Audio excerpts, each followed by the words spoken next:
Bhagavad Gita, a friendly god of battle.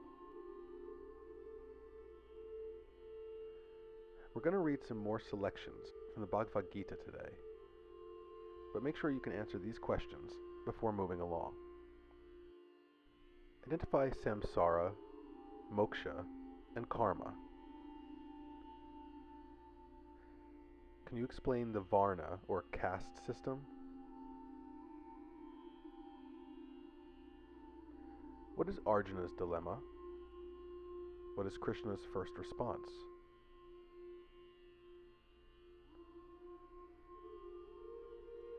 Most of what we're going to talk about today are just more readings from the Bhagavad Gita.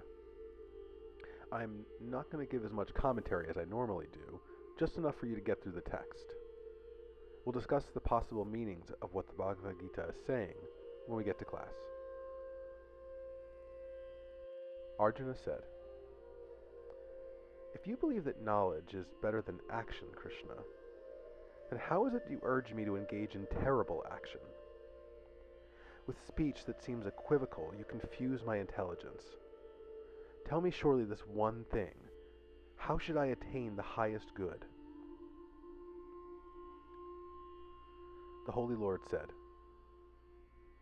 "Not by abstention from actions does a man pass beyond action, and not by renunciation alone approach to perfection. No one, for even a moment, exists without doing action. Each is forced to perform action, even against his will, by the forces of the world. He who restrains action's organs, while yet revolving in his mind thoughts of objects of the senses, is deluded, a hypocrite. He who by the mind controls the senses, and yet is unattached while engaging action's organs in action, is superior. Perform your duty, for action is far better than non-action. Even maintaining your body cannot be done without action. The world is bound by the actions not done for the sake of sacrifice. Hence, for sacrifice, Arjuna, you should act without attachment. In the beginning with mankind, the Creator made a sacrifice, said, 'By this shall you multiply. This shall be granter of desires. May you foster the gods by this, and may the gods then foster you. Then, each the other's fostering, you shall attain highest welfare. From food all beings are produced, and from rain all food is produced. From sacrifice there comes down rain, and from action is born sacrifice. Action arises from the Creator from the imperishable. Hence, the all-pervading Creator is established in sacrifice. He who here, on the earth, does not set in motion, O Arjuna, this wheel, lives full of sense delights, maliciously and uselessly. He who is content in the self, who is satisfied in the self, who is pleased only in the self, for him, there's no need to act. He has nothing to gain by acts, nothing to gain by inaction, no need of any being for any purposes soever. Therefore, constantly unattached, perform that which is your duty. Indeed, by unattached action, man surely attains the supreme. Whatever the best of men does, this and that, thus other men do. Whatever the standard that he sets, that is what the world shall follow. I have no duty, O Arjuna, whatsoever in the three worlds, nor anything that must be gained. Yet, still I continue to act. Indeed, if I should not engage tirelessly in all action, then all mankind would everywhere follow the path set forth by me. Yea, these worlds would perish if I should fail to engage in action. I would be confusion's maker, and I would destroy these people. As the unwise ones act attached, O Arjuna, so the wise should act unattached. For maintaining the world's welfare, one should not unsettle the minds of the unwise attached to works. The wise should cause them to enjoy all acts, himself showing the way. All actions, in all instances, are done by the forces of the world. Those with ego-deluded mind imagine, I am the doer. Entrusting all actions to me, intent on the Supreme Spirit, free from desire and selfishness, with your fever departed, fight. Those men who constantly practice this teaching of mine, full of faith, not condemning, they are released from the bondage of their actions. But those despising my teachings, who thus refuse to practice it, turn wisdom into confusion. Know them to be lost and mindless. Even the wise acts according to his own created nature. All follow their own created nature. So what will restraint accomplish? Attraction and aversion rule when senses contact sense objects. One should not come under their power. They are indeed his enemies. One's own dharma, though imperfect, is better than another's done to perfection, for the dharma of another invites danger.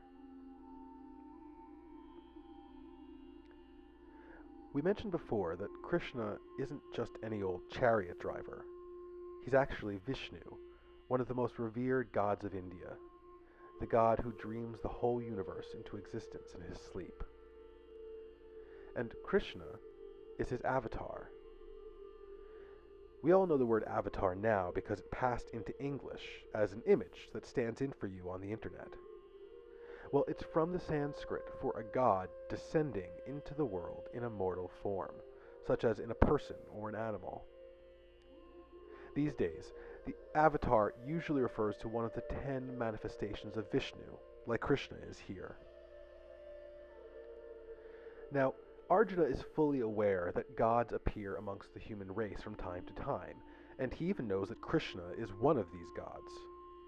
But, as we'll see, Arjuna doesn't really understand what that means. The Holy Lord said, "This imperishable yoga I taught to the first ancient sage. Then he in turn taught it to his pupil, who then in turn taught it unto his own pupil. Thus, handed down in succession, the royal sages knew of it. This yoga, by long lapse of time, was lost here on earth, Arjuna. This ancient yoga is today declared by me to you, because you are my devotee and friend. This secret is supreme indeed." Arjuna said, "O Krishna, later was your birth, and the first ancient sages was earlier. How then should I understand that you taught this in the beginning?" The Holy Lord said, "Many the births have I passed, many passed by you, Arjuna. I have full knowledge of them all, while you do not, O Arjuna. Though birthless, imperishable, although the Lord of all beings, controlling my own nature, I manifest by my own power. Whenever Dharma decreases, O Lord, and then there is the arising of non-Dharma, then I do manifest myself, for protection of the righteous and destruction of the wicked, for establishing of Dharma, I manifest from age to age. He who thus knows in its true light my divine birth and my action, leaving the body, is not born again, but he attains to me. Freed from attachment, fear, anger, absorbed, taking refuge in me, purified by the fire of knowledge, many have attained my being. In whatever way they resort to me, do I thus reward them. It is my path which everywhere all men follow, Arjuna. Longing for success in action, in this world men worship the gods, because success from such action is quickly attained in this world.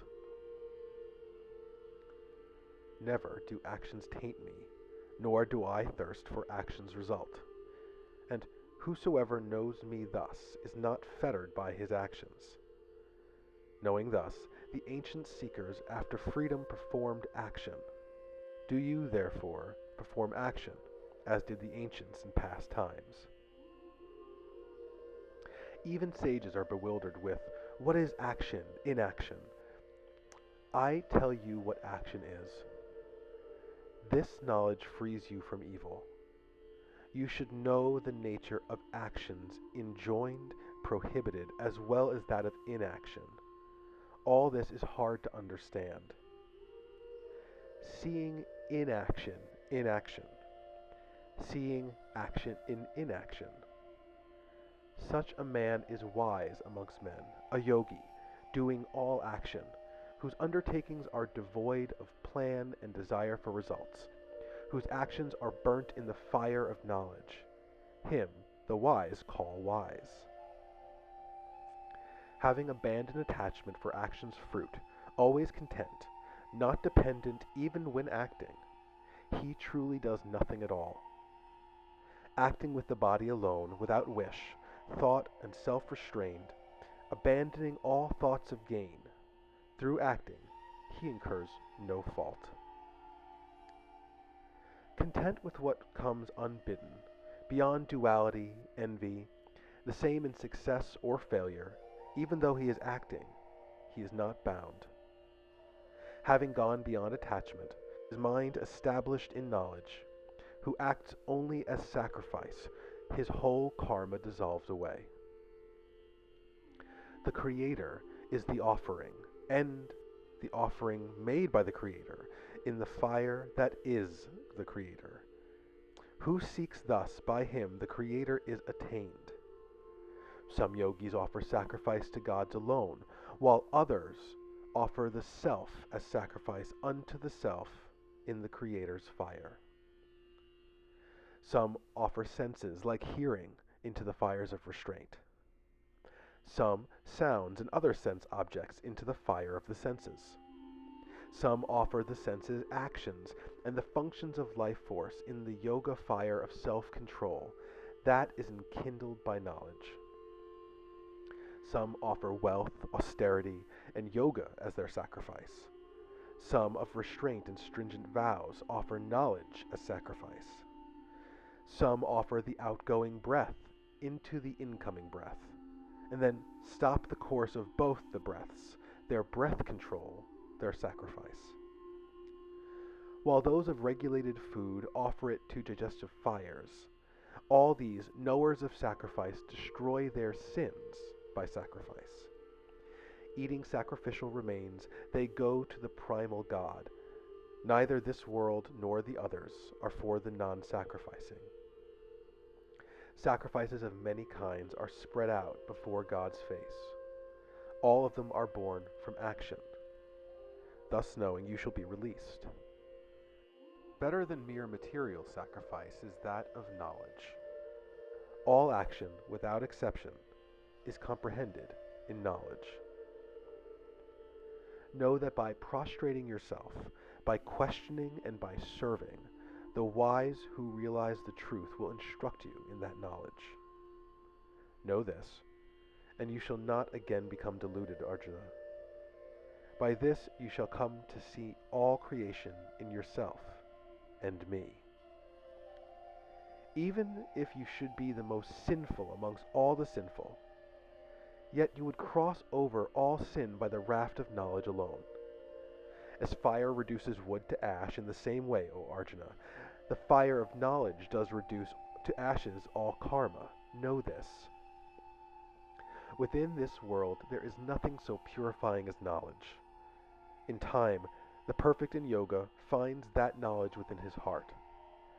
The man of faith and devoted, and the master of his senses attains this knowledge, and having attained quickly finds supreme peace.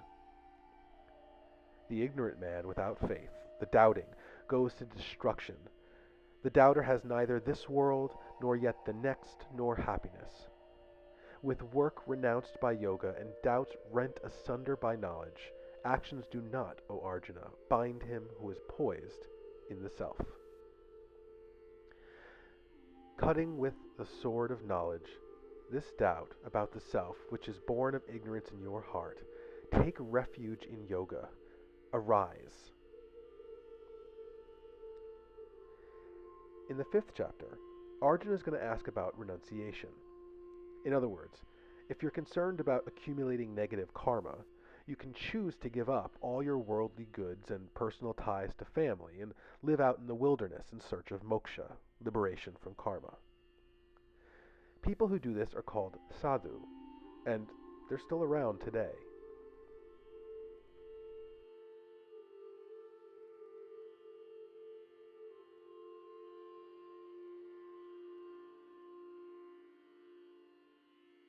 Arjuna said, renunciation of action and yoga, you praise both of these. Which is the better of the two?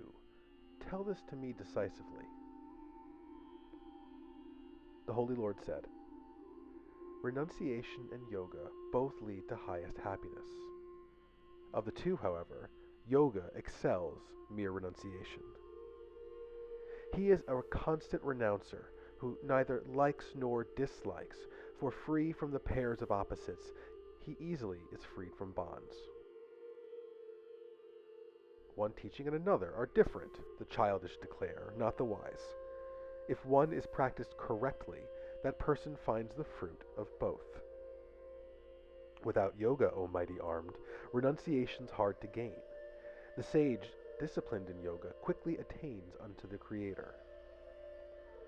Yoga yoked with self purified, with self subdued, senses conquered. His self, the self of all beings. He is not tainted when acting.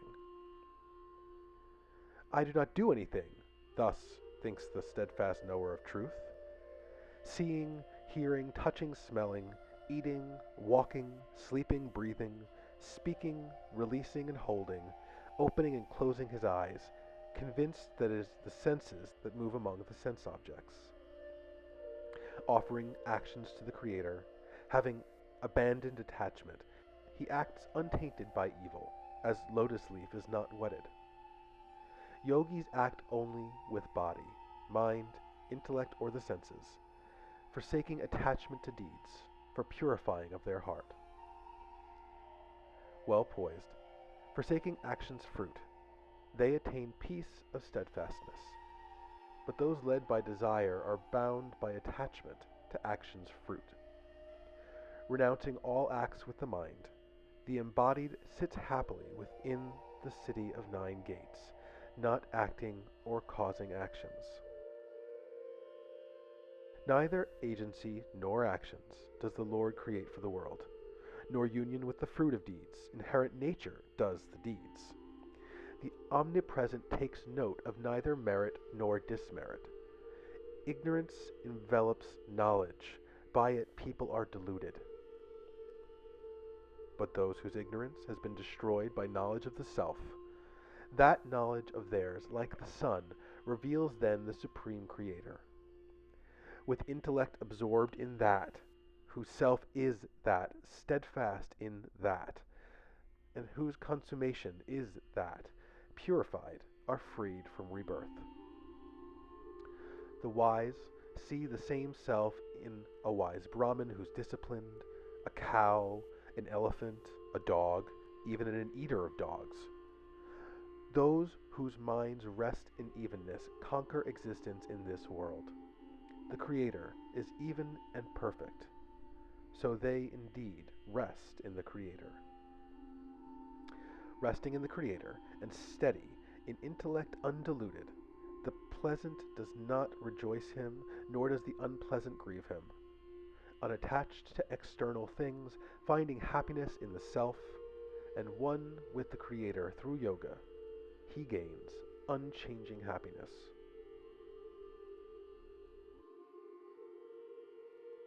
The Holy Lord said, He who performs bounden duty without desiring action's fruit, he is a renouncer, yogi.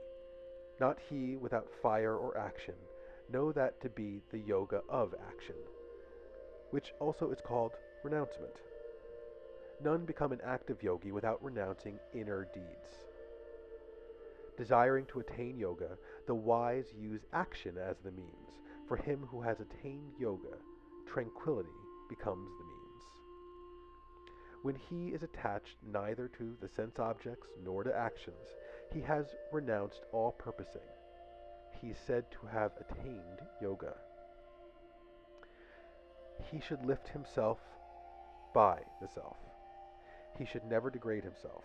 The self is indeed the self's friend, and the self's only enemy. For him who has conquered himself by the self is a friend. But for him who has not conquered himself, the self remains a foe. The highest self of him who has conquered himself and is peaceful is steadfast in cold, heat, pleasure, pain, and honor and dishonor. The yogi who is content in knowledge and discrimination, with senses conquered, unto him earth, stone, and gold are all the same. He attains eminence who looks the same on well-wishers, friends, foes, neutral to enemies and kin, the righteous and the unrighteous. Constantly concentrating on the self, the yogi should remain alone, with thought and self-controlled, without desires or possessions. Establishing for himself in a clean place, not too high or low, covered in a cloth and with antelope skin and comfy grass, with mind one-pointed, thought controlled, senses subdued, let him sit there on that seat and practice yoga for his self-purification. Holding his body, head and neck, erect, motionless and steady, looking towards the tip of his nose, steadfastly, not looking around, with mind quieted, fear banished, firm in the active yogi's vow, with mind control, thoughts fixed on me, he should sit, devoted to me. Always disciplining himself, the yogi whose mind is subdued goes to moksha, supreme peace, and attains to union with me. Yoga is not eating too much, nor is it not eating at all. Not the habit of too much sleep, nor keeping awake, Arjuna. For the moderate in eating and in diversion disciplined, moderate in sleep and waking, yoga destroys all his sorrow. When he is absorbed in the self alone, and with his mind controlled, free from longing, from all desires, then he is known to be steadfast. As a lamp in a windless place flickers not, to such is compared the yogi with his mind controlled, steadfast in yoga of the self. When the mind comes to rest restrained by the practicing of yoga, beholding the self by the self, he is satisfied in the self. When he feels that infinite bliss through his purified intellect, which transcends the senses, then set in his true state he is steadfast. Having obtained this, he regards no other gain better than that, and established therein, he is not moved by heaviest sorrow.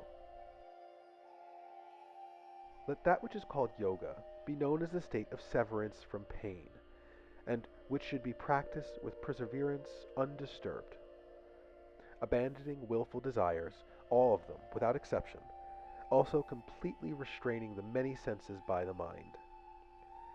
With intellect set in patience, with mind fastened on the self, he gains quietude by degrees. Let him not think of anything.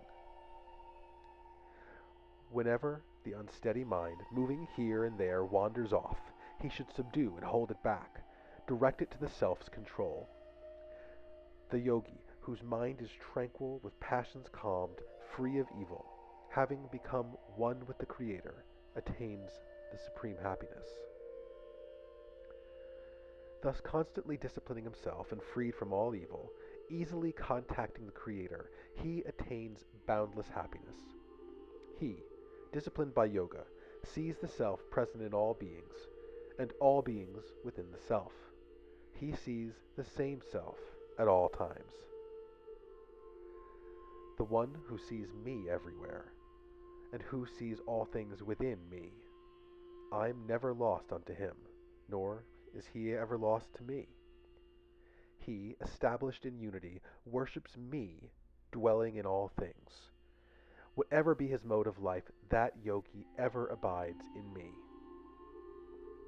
He who judges pleasure or pain by the same standard everywhere, that he applies unto himself, that yogi is deemed the highest.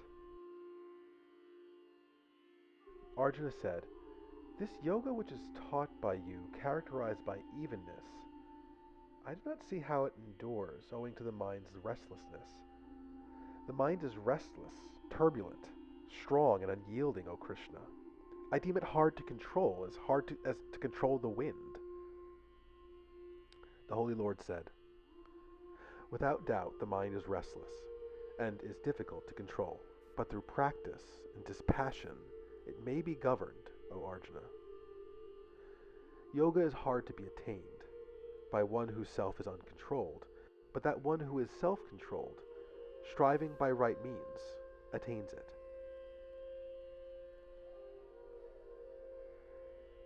Krishna is going to start expounding on how humans can come to find and understand him better, how to discipline themselves. And so he's also going to give us places to go looking for him, as it were. One of them that he mentions is the Om, which today is one of the de facto symbols of Hinduism itself.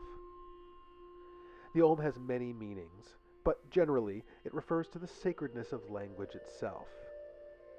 It is by language, speech, that the gods act and communicate with humans. And it's by language that humans recite the Vedas, chant, and perform the puja. And, of course, it's by language that Krishna is instructing Arjuna right now.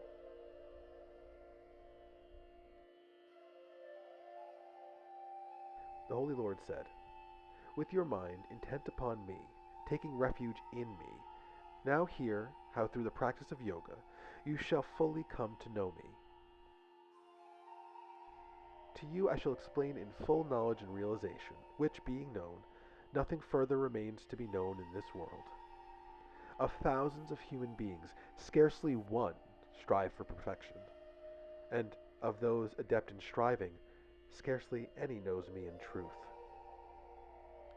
Higher than me, Arjuna, there is absolutely nothing. All creation is strung on me like strands of jewels on a thread. I am the taste within water, the radiance of moon and sun. I am Om in all the Vedas, sound in air, manhood in men. I am the fragrance within earth, and the brilliance within the fire, the life in all beings, and the austerity of ascetics. Know me as the eternal seed of all beings, the intelligence of the intelligent, and the splendor of the splendid am I. I am the strength of the strong, free from all desire and from passion. I am the desire in beings, that is, according to Dharma. All this world is deluded by the states composed of the nature of things. Thus it perceives me not, who am eternal and higher than these. This divine illusion of mine is difficult to go beyond. Only those devoted to me shall pass beyond this illusion. The wise man, ever steadfast, devoted to the one, excels. Supremely dear am I to him, and he is dear to me as well. All these indeed are exalted, but I see the man of wisdom as myself. He, with mind steadfast, abides in me, the supreme goal. At the end of his many births, the wise takes refuge in me. He knows all is he who dwells in all. How very rare is that great soul. Others, deprived of their good sense, by this or that desire or right, devote themselves to other gods, impelled thus by their own natures. Whatever form a devotee may seek to worship with full faith, that faith of his is blessed by me to be steadfast, unwavering, Endowed with faith, he then receives his desires from that worshipped form, because I have decreed that those desires should be granted to him. But temporary is the fruit for those of small understanding. To the gods go their worshippers. My worshippers come unto me. The unintelligent think me manifest, though unmanifest, not knowing my supreme state as unchanging and transcendental. Veiled by illusion, born of the combinations of the natures of the world, this deluded world knows me not, the unborn, the immutable. I know the departed beings, also the living, Arjuna, and those who are not yet to be born, but none whatsoever knows me. By desire and hatred rising, through duality's delusion, at birth all beings fall into delusion, O Arjuna. But those men of virtuous deeds, they whose sin has come to an end, freed from the pairs of opposites, they worship me with firm resolve. Those men who take refuge in me seek freedom from old age and death. They know the Creator thoroughly, and know the self and karma as well.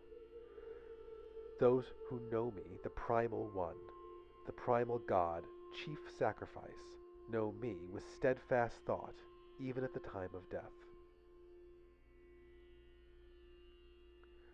Krishna is talking less and less about the actions of the larger story, all that stuff about killing your own family, and more about himself, what he is, how he is known. Krishna is asking for humans, like Arjuna, to know who and what he is because he wants to be worshipped. In fact, more than just worship, Krishna wants a kind of personal love called bhakti, devotion. Loving, caring about, or even thinking about a purely transcendent reality like Brahman is impossible. That's just not something you can lock your mind onto. But a god, or let's say an avatar like Krishna, can be thought about and understood. And Krishna will go on to say, there are those who are particularly devoted to him, and in return he shall be particularly devoted to them. The Holy Lord said, to you who argue not shall I declare this most secret knowledge, which, when joined with realization, shall free you from impurity. Royal knowledge, royal secret, this is the supreme purifier, readily learned by the righteous, easy to practice, eternal.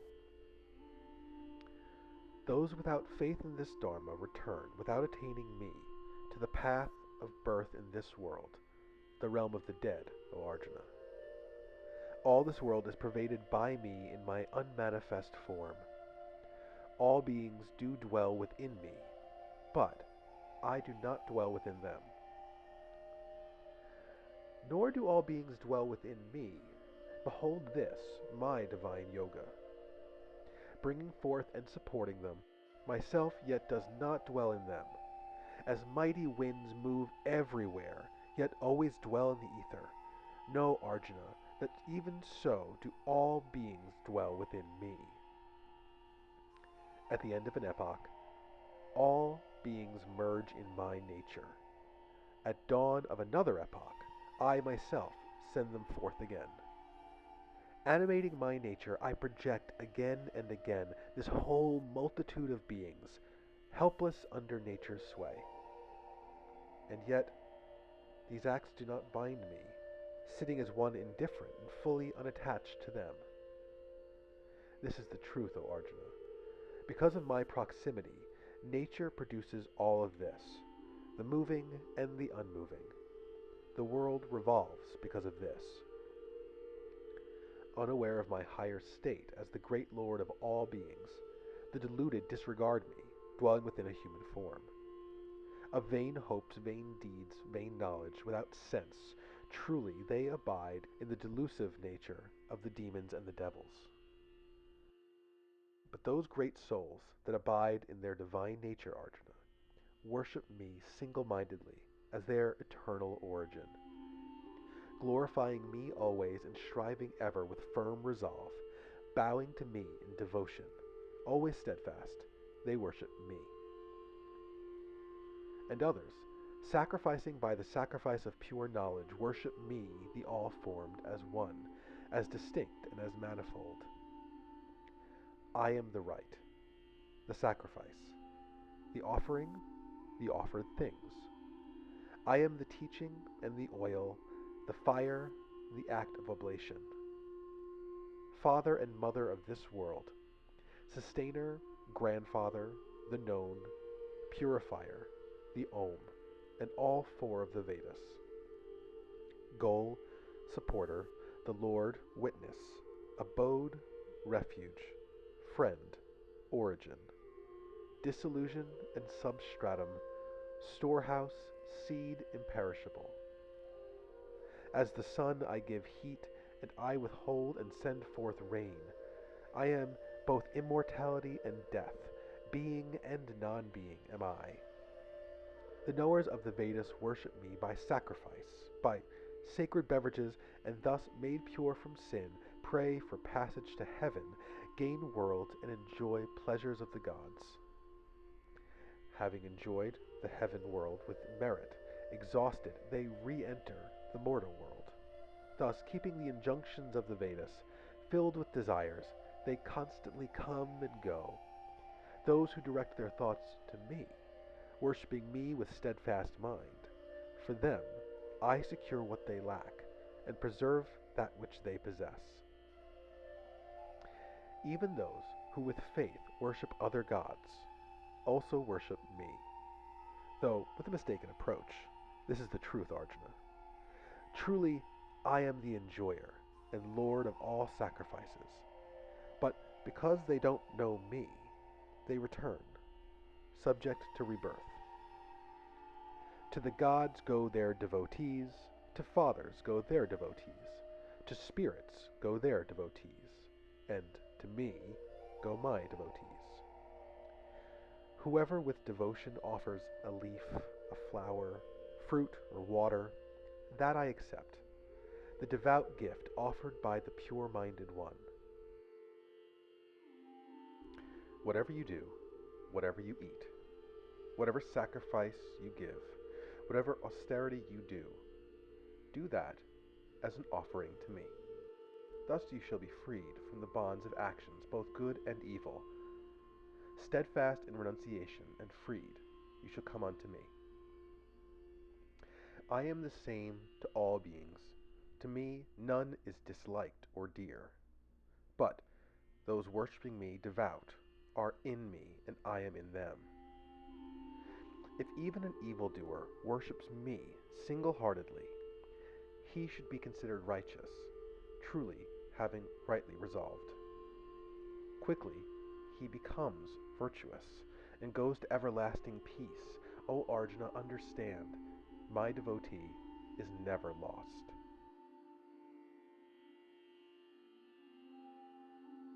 We're going to keep on reading from the Bhagavad Gita for one more lecture, but in the meantime, some more things for you to think about. What is an avatar, a sadhu, and bhakti? Should Arjuna become a renouncer or not? Why? What are some of the many manifestations of Vishnu according to Krishna? What do they all mean?